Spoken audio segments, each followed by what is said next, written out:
পঞ্চম শ্রেণী তৃতীয় অধ্যায় পৃষ্ঠা 48-এর 9 নং এবং 10 নং আজকে আমরা সমাধান করব। 9 নং প্রশ্নে বলা আছে সবচেয়ে ছোট কোন সংখ্যা 9 ও 12 দ্বারা বিভাজ্য। তাহলে সবচেয়ে ছোট কোন সংখ্যা বের করতে হবে যেটা 9 এবং 12 দ্বারা বিভাজ্য। তাহলে আমরা যদি সমাধান করি 9 ও 12 দ্বারা বিভাজ্য সবচেয়ে ছোট সংখ্যাটি হবে 9 ও 12 এর লসাগু সমান। লসাগু মানে লঘিষ্ঠ সাধারণ গুণিতক। লঘিষ্ঠ মানে ছোট সংখ্যাটা বের করতে হবে, সবচেয়ে ছোট সংখ্যাটা।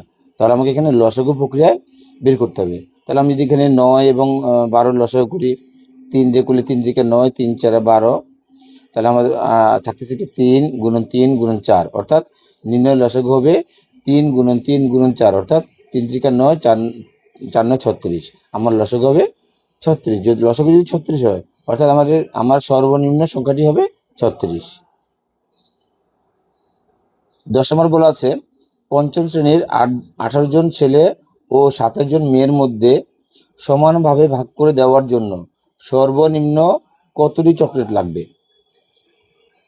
তাহলে আমি যদি সমাধান করি, সর্বনিম্ন চকলেট লাগবে, সর্বনিম্ন মানে কম, অর্থাৎ তাহলে আমাকে লসাগু প্রক্রিয়াই করতে হবে। সর্বনিম্ন চকলেট লাগবে 18 ও 27-এর লসাগুর সমান, অর্থাৎ 18 এবং 27কে লসাগু করলে যে মানটা হবে সেই মানটি হবে আমার সর্বনিম্ন চকলেট।